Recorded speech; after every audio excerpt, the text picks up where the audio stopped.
Features में क्या आएगा, आपको क्या मिलेगा? एक तो आपको ज़ाहिर सी बात है, एक पेशेंट आपके पास आता है तो उसको डिसफिगरमेंट होगी कि उसका अजीब सा ही लग रहा है कि उसकी आँखें बंद है, ठीक है। तो हमें जो है ना कॉस्मेटिक डिसफिगरमेंट मिलती है। इसके अलावा आपका टर्म है, इसे हम कहते हैं अम्ब्लाइओपिया।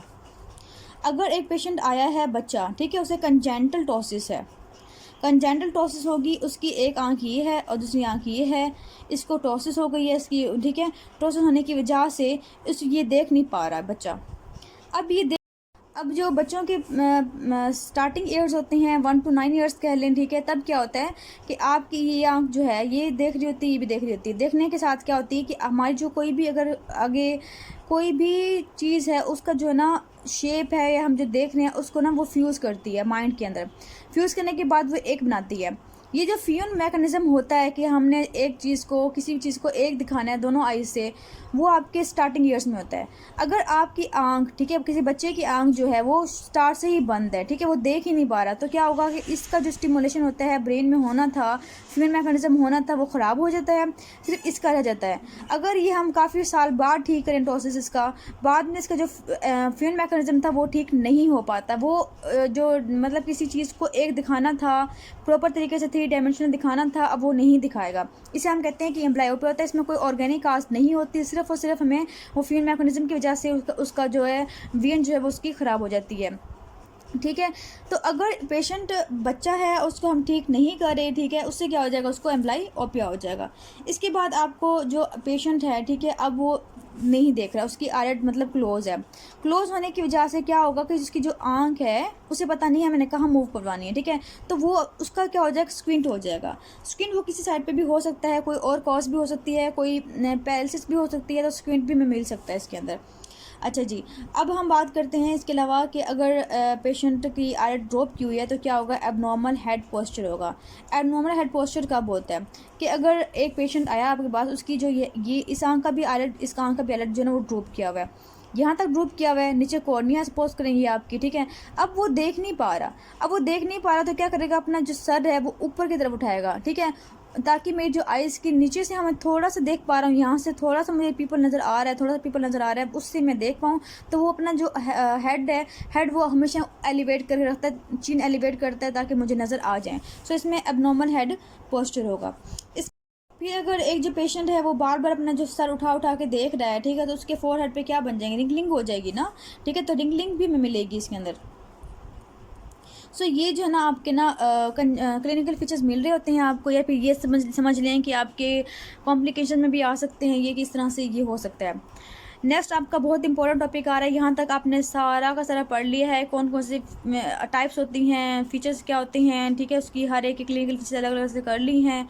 अब आपका आ रहा है इन्वेस्टिगेशन। इन्वेस्टिगेशन बहुत इंपॉर्टेंट है। आपसे अगर टॉसिस का क्वेश्चन पूछा जाता है तो साथ वो पूछते हैं कि आप इसकी बताएं इन्वेस्टिगेशन। अब इन्वेस्टिगेशन में ये है कि आपके जो पॉइंट लिखे हुए हैं इन्वेस्टिगेशन के अंदर, टेंसोलोन टेस्ट से स्टार्ट हो रहा है। आपने क्या करना है कि आपने इसको अरेंज कर लेना है, जैसे जैसे मैं आपको बताती जाऊँगी। आपके लिखे हुए हैं सर्जिकल प्रोसीजर डिपेंडिंग अपॉन, ये भी सारे जो है वो इन्वेस्टिगेशन में ही आते हैं, ठीक है। तो हमारी इन्वेस्टिगेशन सबसे पहला जो है वो आपका लिखा हुआ है अमाउंट या डिग्री ऑफ टॉसिस। ये जो आपकी लिखी हुई इन्वेस्टिगेशन, ये मैंने अकॉर्डिंग टू द जोगी लिखी है, जोगी में इस तरह से तरतीब से लिखी हुई है उन्होंने। सो आप यहाँ से नोट कर लें, वैसे कोई मसला नहीं है, आप जो भी खोल के देख लें, कोई मसला नहीं है, ठीक है। लेकिन करना ये है कि आपने करना इसको जतोई में ही लिखना है, ताकि आप बार बार बुक को ना खोलें, दो बुक्स को। अब ये है कि आपकी अमाउंट या डिग्री ऑफ टॉसिस हम कैसे मेयर करते हैं। एक पेशेंट आया आपके पास, आईलिड उसकी ड्रूप की हुई है, सही है, ड्रूप की हुई है, तो हमने मेयर करनी है कि जो उसकी आईलिड ड्रूप की हुई है प्राइमरी पोजीशन में वो कितनी ड्रूप की हुई है। तो हमने अपना स्केल लेना है, स्केल लेके हमने मेयर कर लेना है कि उसकी भाई कितनी ज़्यादा ड्रूप की हुई है आई को। इसे हम कहते हैं कि अमाउंट या डिग्री हम टॉसिस मालूम कर लेते हैं। अगर तो सपोज करें यूनिलेटरल कॉज है, यूनिलेटरल है तो हमने क्या करना है, एक आंख का दूसरी आंख से हमने मेयर कर लेना है, नॉर्मल आंख से तो हम उसका डिफरेंस मालूम कर लेते होते हैं, ठीक है। अगर सपोज करें दोनों आइज़ का टॉसिस है, इसका भी टॉसिस है, इसका भी टॉसिस, फिर हमने स्केल लेना है। स्केल लेने के बाद हमें क्या करना है कि उसे करना है सामने देखें, सामने देखने करके हमने उसको मेयर करना है कि उसकी जो आंख है, ठीक है, वो कॉर्निया को कितना कवर कर रही है, ठीक है। आपकी जो नॉर्मल कॉर्निया होती है, ये आपकी है कॉर्निया, ठीक है, और ये आपके आगे आईलिड। नॉर्मली जो आपकी आईलिड है आपके कॉर्निया को 2 मिलीमीटर तक कवर रखती है। मेरा आपका सबका नॉर्मल पेशेंट का जो कॉर्निया है वो 2 मिलीमीटर तक कवर होता है।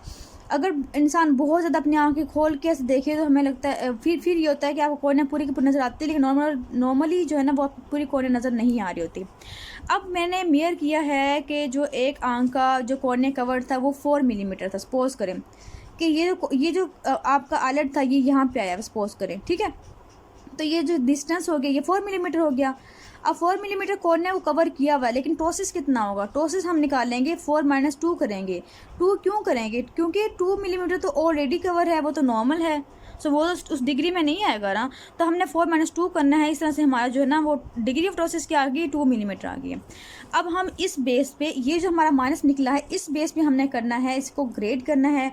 अब ग्रेड माइल्ड में क्या होगा? माइल्ड होगा अगर 2 है, 2 मिलीमीटर कवर है तो माइल्ड होगा। मॉडरेट में कितना होगा? अगर आपका 3 मिलीमीटर कवर है, ठीक है, तो हम इसे कहते हैं कि ये मॉडरेट में होता है। अगर ये 4 मिलीमीटर या 4 मिलीमीटर से ज़्यादा हो जाए, ठीक है, तो हम क्या कहते हैं कि ये सीवियर है। अब आप खुद सोचें कि आपके ये बात याद रखनी है कि अगर सपोज करें वो कहते हैं कि एक पेशेंट आया है, उसकी जो आईलिड है उसने कवर किया हुआ है आई को, सपोज करें 5 मिलीमीटर, ठीक है, 5 मिलीमीटर उसकी कॉर्निया कवर किया हुआ है। हाँ, वो कहते हैं बताएं आप कितना इसमें डिग्री ऑफ टोसिस कितना होगा? तो हम निकालेंगे कैसे? 5 - 2 करेंगे तो 3 आ जाएगी, तो हम कहेंगे 3 मिलीमीटर है, तो हम कहेंगे कि मॉडरेट उसकी है। ये नहीं कि उसने कह दिया कि आपके आईलिड कवर किया हुआ है कॉर्निया को 5 मिलीमीटर, तो आप फटाफट से कर देंगे स्फीयर। तो इस तरह से नहीं करना, आपने -2 से लाजमी करना है। अगर वो वैसे ही कह दे कि आपकी डिग्री ऑफ टोसिस जो हुई है वो 3 मिलीमीटर है, फिर हम कहेंगे कि ये मॉडरेट है। सही हो गया आपको? अच्छा जी, आपको मैं एक बताते चलूँ बात कि आपका जो कॉर्निया है, सपोज करिए कॉर्निया है, इसका जो नॉर्मल डायमीटर होता है वो कितना होता है? वो तकरीबन होता है 11 to 12 तक होता है, 12 मिलीमीटर तक होता है। चलें जी, समझ आ गई है। अब हम 12 चलो ले लेते हैं इसका, तो इसका मतलब ये है कि इसका जो दरमियान वाला पॉइंट होगा वो 6 मिलीमीटर पे आएगा ऐसे। तो इसका मतलब ये है यहाँ पे हमारा जो एरिया होगा वो कौन सा होगा? प्यूपल वाला एरिया होगा, मतलब यहाँ से हम आँख से हम देख रहे हैं। अगर रूप जो कर गया है, सपोज करें ये आपका 6 मिलीमीटर है, ठीक है, आपका 2 मिलीमीटर तक वैसे कवर होता है, ठीक है, 2 मिलीमीटर तक वैसे ही ऑलरेडी कवर होता है। फिर हमने कहा कि अगर ये 4 हो जाए, मीन ये अगर हो गया यहाँ पे हो गया, ठीक है, तो ये 4 मिलीमीटर हो गया, कवर हो गया 4 मिलीमीटर, और टोसिस कितना है? 2 मिलीमीटर का। तो ये किस में आएगा? माइल्ड में। इसका मतलब ये हमारा ये एरिया फ्री है, हम आँख से देख पा रहे हैं, इसलिए हम इसे माइल्ड कह रहे हैं। अब अगर आपका टोसिस जो है वो यहाँ तक आ जाए, आपकी पीपल से थोड़ा सा ऊपर तक आ जाए, तो हम कहते हैं कि ये सपोज करेंगे। अब अगर आपकी जो आईलिड है, ये जो आपकी आईलिड है कहाँ तक आ गई है? आपके जो पीपल का एरिया इसके थोड़ी सी ऊपर तक आ गई है। अगर यहाँ तक आ गई है तो सपोज करें कितनी है? सपोज करें ये 5 मिलीमीटर है, ठीक है, तो 5 माइनस अगर हम 2 करें कितना आ जाएगा? 3। तो हम कहते हैं कि हमारा मॉडरेट है। मॉडरेट मीन अभी भी हम आँख से देख पा रहे हैं, टोसिस ना इफेक्ट नहीं कर रहा वीएन को। लेकिन अगर आपकी जो वीएन है वो कहाँ तक पहुँच गई? वो यहाँ तक पहुँच गई है, ठीक है। अब यहाँ तक पहुँच गई तो कौन सा था? ये 6 मिलीमीटर था। अगर 6 मिलीमीटर था तो 6 - 2 करेंगे कितना आ जाएगा? 4। तो 4 स्फीयर में आ रहा है। स्फीयर में क्यों आ रहा है? कि उसने पीपल के एरिया को भी कवर कर दिया। अब हम आँख से देख ही नहीं पा रहे, अब हमारा लेंस जो है वो मतलब कवर हो गया है, हमारे जो पीपल एरिया कवर हो जाएगा, हम देख ही नहीं पा रहे। अब 4 से ज़्यादा हो जाए ऐसी बात है, हम कुछ भी नहीं देख पाते, इसलिए इसको हम डिग्री को इस लिहाज से हम करते होते हैं। नेक्स्ट आपका है असेसमेंट ऑफ लेवेटर मसल। अब हमने देख लिया कि हमारी जो अमाउंट है, पीछे वाले हमारे अमाउंट है, आईलिड कितनी ड्रूप की हुई है। अब हम ये देखते हैं कि हमारा जो आईलिड का फंक्शन, लेवेटर का मसल का फंक्शन है, वो ठीक है या नहीं ठीक। हम कैसे करेंगे? हमने उसे कहना है पेशेंट को कि आप क्या करें, आप पहले हमने कहा कि आपने सामने देखना है, हमने अपना स्केल लिया, हमने मेजर कर लिया। अब हमने उसे कहना है कि आप क्या करें, आप नीचे की तरफ देखें, और फिर कहना है कि आप ऊपर की तरफ देखें। नीचे डाउन गेज करेंगे, अब डाउन गेज ने इतना कर लिया, स्पोज करें, फिर से कहना है कि अप गेज करें। उसने कोशिश की है, बहुत कोशिश की है, तो उसका यहाँ तक स्पोज करें आ गया है, ठीक है। तो हमने इसका डिफरेंस मालूम कर लेना है। पहले यहाँ था, अब उसने जब आईलिड ओपन किया तो यहाँ तक था, तो ये जो डिस्टेंस था ये हमने मेयर कर लेना है कि उसने कितना डाउन देखा है और कितना ऊपर देखा है, उससे हमें उस मसल के फंक्शन का अंदाज़ा हो जाएगा। अगर हम इसकी डिग्री की बात करें तो कितना है?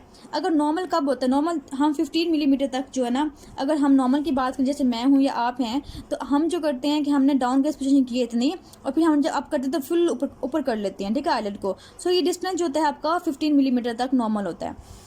अगर ये 8 मिलीमीटर तक है, ठीक है, पेशेंट ने नीचे देखा है और फिर उसने ऊपर देखा है, 8 मिलीमीटर तक आ गया है, तो इसका मतलब ये है कि ये भी गुड है।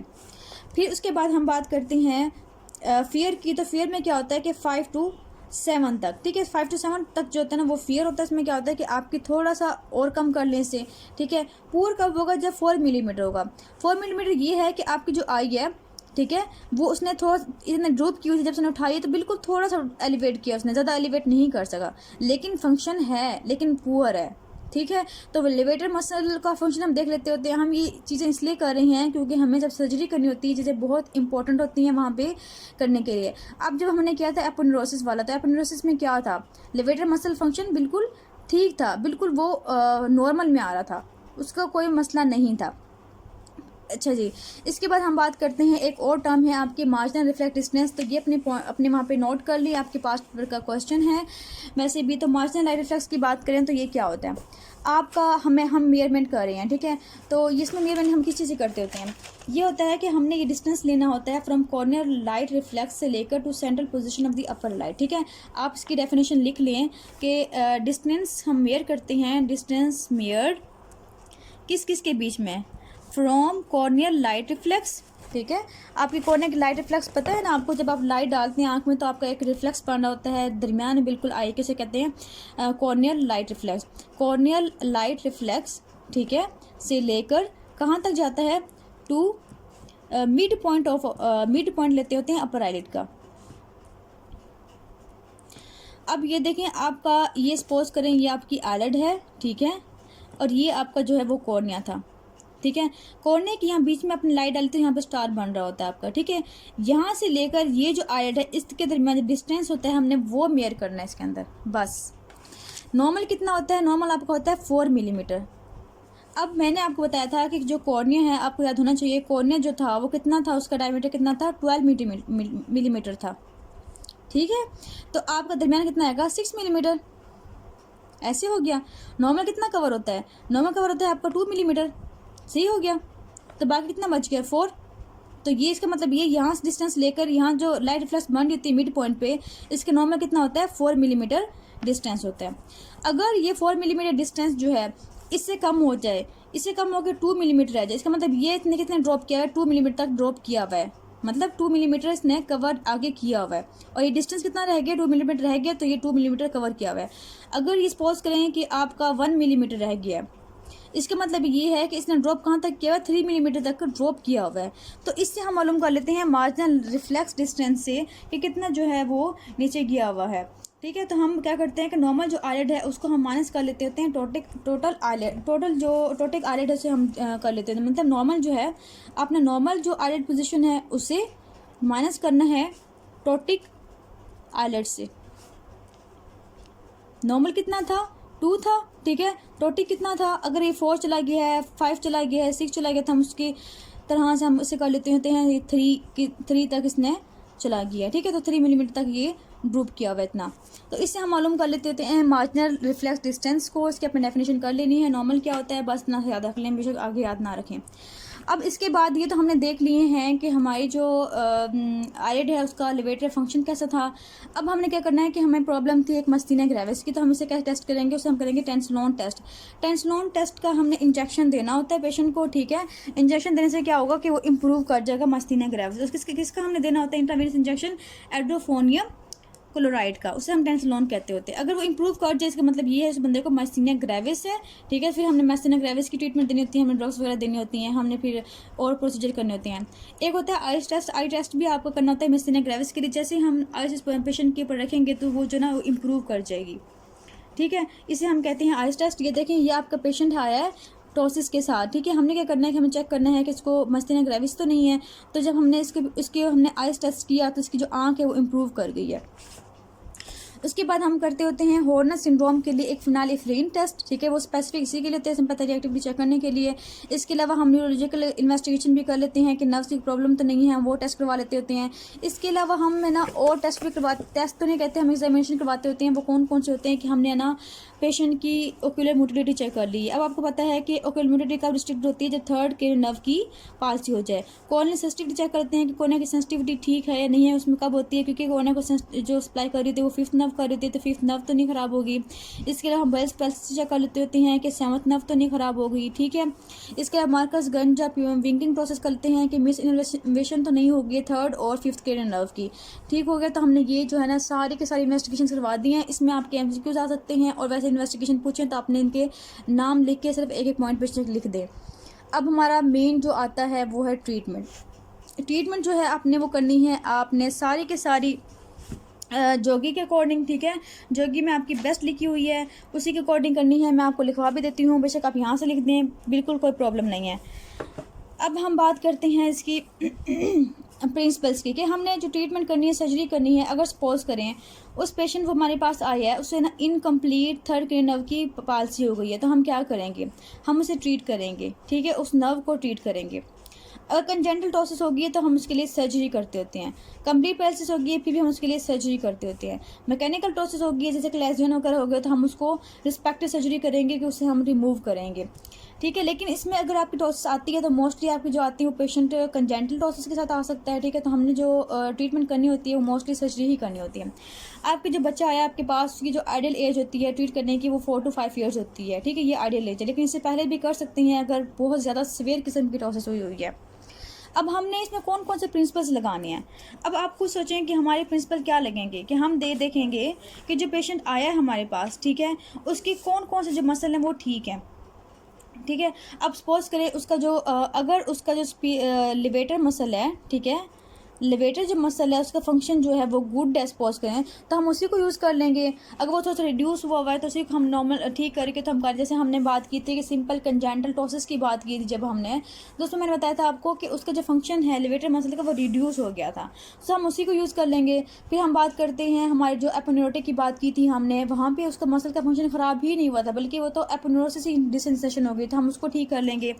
चलें जी, मैं फिर ऐसे प्रिंसिपल क्या आता है कि अगर लिवेटर मसल एक्शन जो है ना उसका अगर वो गुड है सपोज करें, ठीक है, गुड है अगर, तो हम इसी को यूज़ कर लेंगे, इसको यूज़ करके हम सर्जरी कर लेंगे, इसे हम शॉर्ट कर लेंगे, कम कर देंगे, किसी तरह से इसे ठीक कर देंगे।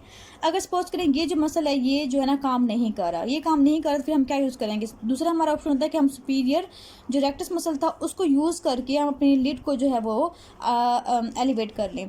थर्ड ऑप्शन क्या होगा, अगर ये भी ख़राब हो गया सपोज करें ये भी यहाँ पे काम नहीं आ रहा, ठीक है, तो फिर हम क्या करेंगे। थर्ड हमारा ऑप्शन ये होता है कि हमने जो होता है फ्रंटालिस मसल होता है हमारे जो जो हमारे फोरहेड पे होता है, ठीक है, फ्रंटालिस मसल होता है, उसको हम क्या करेंगे, जैसे ये आपका ये आइए सपोज करें, ठीक है, और ये आपका फोरहेड है, फोरहेड के जो मसल है वो यहाँ पे इंसर्ट हुए हुए हैं। हमने क्या करना है, इस मसल को खींच के जनाब यहाँ पे लाना है, ठीक है, यहाँ पे अटैच कर देना उसके आइलिड के साथ। फिर जब आँख खोलनी होगी तो हम अपनी जो फोरहेड है उसे मूव करवा के तो अपनी आई को भी खोल लेंगे। तो हमने फ्रंटालिस मसल जो है ना वो थर्ड ऑप्शन हमारा ये होता है।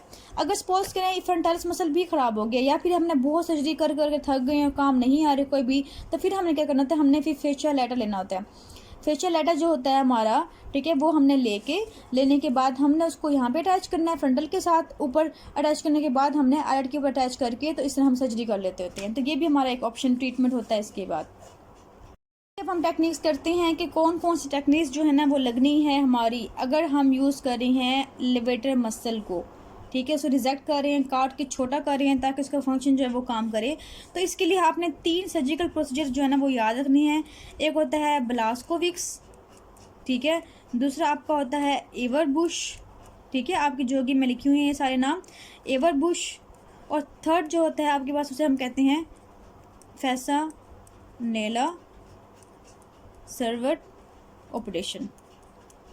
या अपनी बुक में लिख दें ऐसा, ठीक है, स्टिकी नोट्स लगा के, आपकी मर्ज़ी है, या आप जोगी से डायरेक्ट देख लें, सिर्फ अपने नाम करने, इसके कुछ भी नहीं करना। अगर करना भी है तो बस ये है कि ये आप कंजक्टिवा साइड से हम निकाल रहे होते हैं, ये हम जो स्किन की साइड से निकाल रहे होते हैं, और इसका जो फंक्शन होता है वो हम मतलब शॉर्ट करके ना टार्सल पेट को भी हम थोड़ा सा एक्सरसाइज करके और या वहाँ से निकाल के उससे हम कर लेते हैं, थोड़ा सा मतलब मॉडिफाइड ऑपरेशन है ये। सो आपने कुछ भी याद नहीं करना, मैं डायग्राम दिखा देती हूँ अगर आपका दिल कर रहा है तो, ठीक है। इस तरह से हम काट के मसल को यहाँ से कट करके फिर जब ये कट हो गया तो हमने इसे दोनों को अटैच कर देना, अटैच करेंगे तो छोटा हो जाएगा, इससे हमारी जो आइलिड है वो एलिवेट कर जाएगी।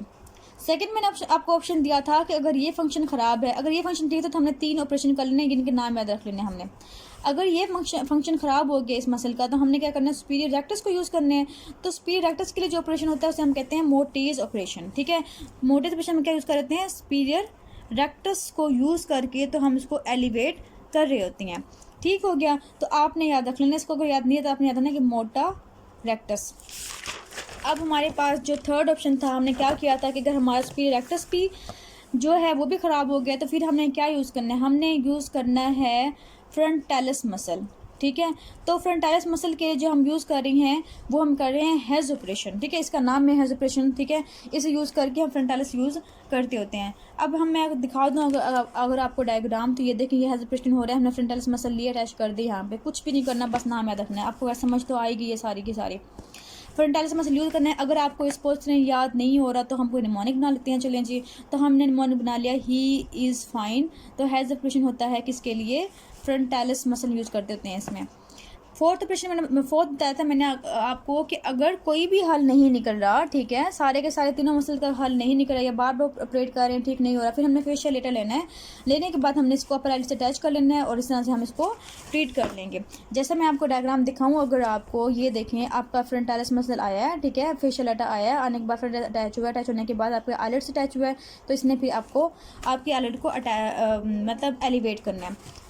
इसके अलावा हम लास्ट जो है एक और काम क्या कर सकते हैं कि कोई भी हल नहीं निकल रहा, हमारे हर एक चीज़ खत्म हो गई, तो हमने टॉसिस क्रंचीज यूज़ करते हैं। ये से स्पेक्टिकल प्रॉप्स होती हैं, आपको जो में लिखी हुए हैं कि उससे ना अगर आप आईलिड्स पहनते हैं तो उसमें ना पीछे से एक ऐसी चीज़ होती है जो कि आपके आईलिड को ऑटोमेटिकली एलिवेट कर देती है। ठीक है, तो हम ये भी यूज़ कर सकते हैं अगर हमारे पास कोई भी और ऑप्शन नहीं निकल रहा। सो आपके डन हो गया है आपका टॉसिस। काफ़ी लंबा टॉपिक था, यकीन करें बहुत बहुत इंपॉर्टेंट है। मैंने कोशिश की है आपको कि आपको अच्छे से याद करवा दूँ। चलें जी, अब बताएं कि रिवाइज़ करना है। चलें जी, कर लेते हैं रिवाइज़, क्योंकि हमारा टॉपिक इंपॉर्टेंट था। चलें जल्दी से बुक क्लोज कर लिया और मेरे से रिवाइज करें। हमने क्या पढ़ा, हमने टॉसिस पढ़ा है। टॉसिस में कौन से कंजेंटल था और कौन सा था हमारा एक्वायर्ड था। मोस्ट कॉमन कौन सा था हमारा, कंजेंटल था। कंजेंटल में कौन कौन सी थी, सिंपल था, सिंपल कंजेंटल टॉसिस थी। इसके अलावा हमारे पास इसके अलावा कौन सी थी, मार्कस गंजा प्यूपल टॉसिस थी, फेनोमेनन था। ठीक है, उसमें कौन सी इनोवेशन होगी, थर्ड और फिफ्थ नर्व की क्रॉस इनोवेशन हो गई थी। इसके अलावा हमने क्या पढ़ा है कि हमारे पास ब्लेफारोफाइमोसिस सिंड्रोम था, जिसमें कौन कौन चीज़ें थी। इसमें हमारे पास थी कि एक तो टॉसिस हो रहा था, कंजेंटल टॉसिस था, इसके अलावा ब्लेफारोफाइमोसिस था, इसके अलावा टेलिकैंथस था, इसके अलावा एपिकैंथस इन्वर्सिस था। उसके बाद हमने क्या पढ़ा है कि हमारे जो लिवेटर मसल है उसकी माल डेवलपमेंट हो सकती है, थर्ड पॉइंट पढ़ा था। फोर्थ पॉइंट में ये होता है कि हमारे जो मसल है कंजेंटली ही कोई वीकनेस हो उसके अंदर। फिर हमने बात की थी एक्वायर्ड की, तो एक्वायर्ड में कौन से थे, एक्वायर्ड में न्यूरोजेनिक था। न्यूरोजेनिक की बात करें तो कौन सा नर्व का प्रॉब्लम था, थर्ड के नर्व का प्रॉब्लम था, थर्ड के नर्व प्रॉब्लम था। तो इसमें सिर्फ और सिर्फ टॉसिस नहीं हो रहा था, बल्कि इसमें एक तो हमारी जो आंख है वो उसका एक्सोट्रोपिया हो गया, मतलब वो बाहर की तरफ मूव कर गई है, नॉन रिएक्टिव टू राइट थी। इसके अलावा उसकी जो हमारे मसल का था मूवमेंट थी, ओक्यूलर मोटिलिटी थी, वो भी ख़राब हो गई थी। और इसमें कौन सा था, टॉसिस था, कंप्लीट टॉसिस था इसके अंदर।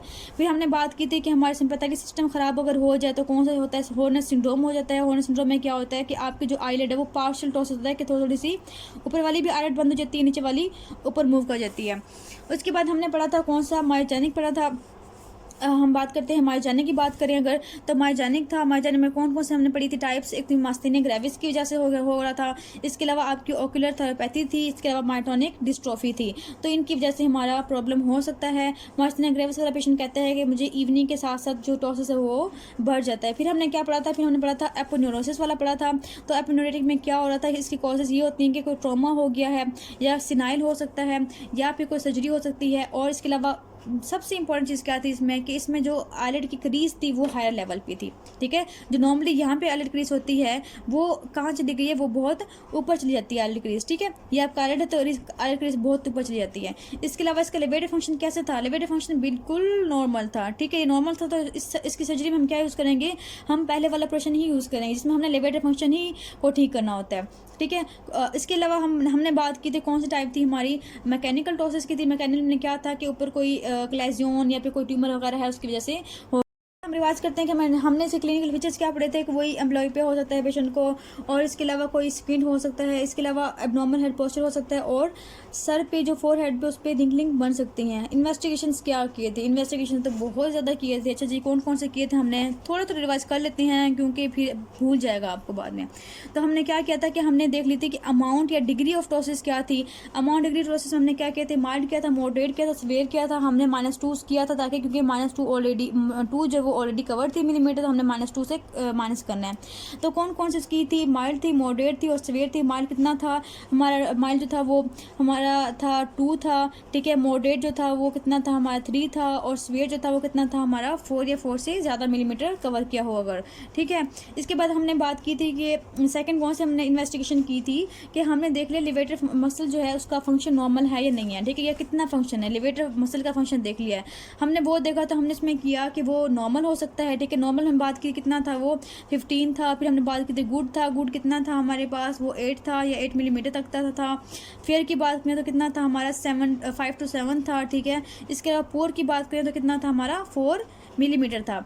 इसके अलावा हमने इसके बाद क्या था, हमने किया था मार्जिनल रिफ्लेक्स डिस्टेंस किया था, मार्जिनल रिफ्लेक्स डिस्टेंस किया था। उसमें हमने क्या किया था कि हमने आर का जो मिड पॉइंट है वहाँ से लेकर जो कोने का जो स्टार बन रहा था, मीन जो लाइट रिफ्लेक्स था, उसमें हमने डिस्टेंस ले लिया था। नॉर्मल कितना था, ये 4 मिलीमीटर था, ठीक है। इसके अलावा हमने इसको नॉर्मल आईलेट के जो कवर किया होता है उसको हम माइनस कर रहे होते हैं, किसी टोटल आईलेट से माइनस कर रहे होते हैं, इससे हमें अमाउंट ऑफ टॉसेस निकल आती है। इसके बाद हमने कौन सी इन्वेस्टिगेशन की थी, हमने किया था कि मस्तीना ग्रेविस के लिए हम 2 टेस्ट कर सकते हैं, टेंसिलोन टेस्ट कर सकते हैं और आइस टेस्ट कर सकते हैं। इसके अलावा हॉर्नर सिंड्रोम के लिए हमने कौन सा टेस्ट किया था, फेनिलेफ्रिन किया था। इसके अलावा न्यूरोलॉजिकल इन्वेस्टिगेशन किए थे। और इसके बाद हमने कौन से कुछ और एग्जामिनेशंस भी थी, हमने क्या किए थे कि आई की मोटिलिटी चेक कर ली थी, कॉर्निया की सेंसिटिविटी चेक कर ली थी, बेल्स फेनोमेनन कर लिया था और मार्कस गंज या विंगिंग फेनोमेनन देख लिया था कि उसकी मुंह खोलने से उसकी जो आई है आईलिड है वो ओपन हो रही थी या नहीं हो रही। ये हमने कर लिए सारे रिवाइज। ये अब हमारा मेन रिवीजन रहेगी कि हमने सर्जरी कौन सी करनी है। सर्जरी के लिए हमने 3 प्रिंसिपल्स किए थे कि या तो उसका लेवेटर मसल है वो ठीक हो, या अगर वो ख़राब हो गया तो हमने सुपीरियर रेक्टस को यूज़ करना है, अगर वो भी ख़राब हो गया तो फिर हमने फ्रंटालिस मसल को यूज़ करके ठीक करना है। अब अगर हम बात करते हैं लेवेटर मसल की कि अगर हम लेवेटर जो मसल यूज़ कर रहे हैं तो उसके लिए हमने कौन कौन से ऑपरेशन किए थे, तो हमारे 3 बहुत अच्छे से नाम थे। एक था, बताएं जल्दी से, ब्लास्कोविक्स था, ठीक है। दूसरा क्या था, ईवर बुश था, ठीक हो गया। थर्ड कौन सा था, फैसेनेला सर्वर्ट था, ठीक है। तो आपने याद रख लेने हैं BEF बेफ, ठीक है। BEF से याद रख लें, जैसे मर्जी याद रख लें, आप जो मॉर्निंग बना ले। उसके बाद हमने याद किया था कि हमारा अगर सेकंड जो ऑपरेशन था हमने यूज़ करना है सुपीरियर रेक्टस को, तो हमने कौन सा ऑपरेशन करना था, हमने कहा था मोटा रेक्टस, सो हमने यूज़ कर लेना है मोटेज ऑपरेशन, ठीक है। थर्ड हमने किया था कि अगर हमारा जो सुपीरियर रेक्टस भी खराब हो गया है, हमने फ्रंटालिस मसल यूज़ करना था, हमने कहा था ही इज़ फाइन, तो हमने कर लिया हेज ऑपरेशन के लिए हमने फ्रंटालिस मसल को यूज़ करना है। थर्ड हमारा इसके अलावा कौन था कि अगर ये भी ख़राब हो गया, बार बार हो रहा है, तो हमने कौन सा यूज़ कर लेना है, फेशियल एडा स्लिंग ऑपरेशन यूज़ कर लेना है, ठीक है। उसके बाद हमने स्पेक्टिकल्स यूज़ कर लेने हैं।